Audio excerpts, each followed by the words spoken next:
슈퍼바이저와 가맹사업법을 강의하게 된 허욱이라고 합니다. 본 강의에서는 가맹사업법이라는 내용이 나오고요. 거기에는 현재 가맹사업에는 프랜차이즈 사업을 하려면 가맹사업법이라는 법률의 규제를 받게 됩니다. 정보공개서와 가맹계획서에 대한 내용이 나올 거고요. 두 번째는 슈퍼바이저 업무를 하면서 슈퍼바이저가 알아야 될 법률은 어떤 부분이 있는 건지 그런 부분에 대해서 설명드리도록 하겠습니다. 학습 목표는 가맹사업법에 대한 내용을 우선 이해할 수 있다.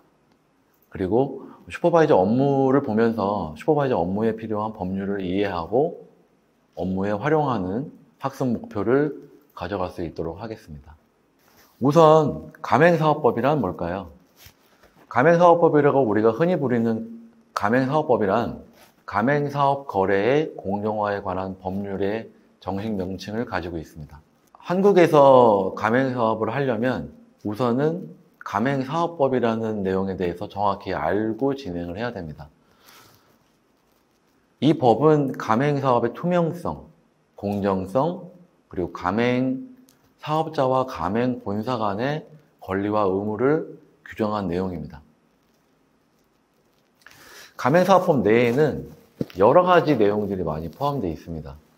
앞서 컨텐츠 순서에서도 말씀드렸지만 가맹사업 법률과 가맹사업 시행령이 있는데 그 안에는 정보공개서라는 부분이 들어가야 되고요.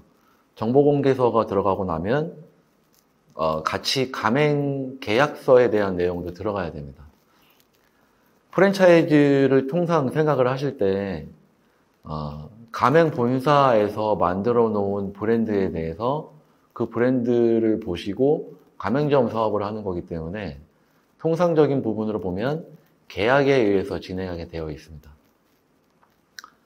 이 계약을 하다 보면 분명히 그런 일이 있어서는 안 되겠지만 여러 가지 분쟁 사항이 나올 수 있기 때문에 법률이라는 것은 그 분쟁을 어떻게 해결할 것인가에 대한 내용을 다루고 있는 부분이라고 보시면 될 것 같습니다. 자, 그러면 잠깐 가맹사업 법률이 어떻게 되는 거고 잠깐 보도록 하겠습니다.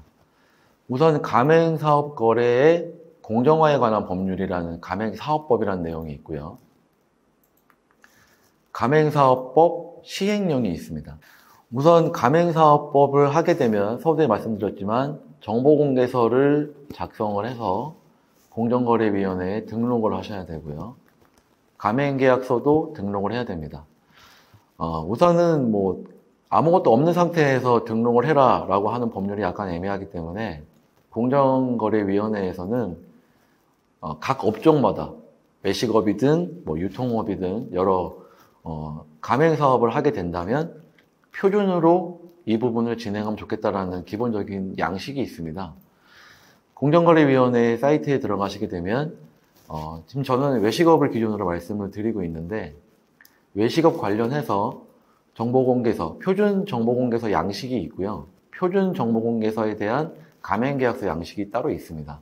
이 양식을 따로 다운받으셔서 한 번쯤은 읽어보시는 부분을 권장드리겠습니다. 자, 그러면 프랜차이즈 가맹사업과 관련해서 연관된 법률은 뭐가 있을까요? 통상 이 법이라는 거는 약자를 위해서 만들어져 있는 게 법입니다. 그러다 보니까 물론 약자를 위해서만 만든 건 아닙니다만 서로 뭔가의 원칙 사업을 진행을 하면서 기본적인 원칙은 있어야겠죠. 그 원칙을 실행하게 하기 위한 부분이라고 보시면 될 것 같고요. 가맹사업에 우선 관련된 법률을 한번 보겠습니다. 민법이라고 흔히 부르는데 이 안에는 계약법과 여러 가지 그 법률 내용들이 들어가 있습니다. 그리고 상법이 들어가고요. 건축법, 상가임대차보호법, 말씀드렸던 가맹사업법이 들어가고요. 독점 규제 및 공정거래에 관한 법률, 그리고 약관의 규제에 관한 법률이 들어가게 됩니다. 하나하나 말씀을 드리게 되면 민법 안에 원래 그 계약법이라는 내용이 들어가 있는데 계약이라는 거는 여러분 그냥 통상적으로 생각하시지만 한쪽 일방과 한쪽 일방이 계약을 하는 거라고 보시면 됩니다. 이 계약을 할 때 벌어지는 여러 가지 내용들을 계약법 안에 집어넣어 놨는데, 상가임대차보호법, 우리가 흔히 말씀 많이 들으셨죠? 주택임대차보호법이라는 특별법을 띈 성격이 있습니다. 물론 민법 안에 계약법에서 상가임대차나 주택임대차를 모두 포괄해서 다룰 수 있는 내용이긴 하지만, 특히나 국민들이 많이 거래를 하게 되는 주택임대차라던가 상가임대차 같은 부분에 특별법을 둬서 따로 계약법 안에 내용이 더 들어가 있는 부분이라고 보시면 될 것 같습니다.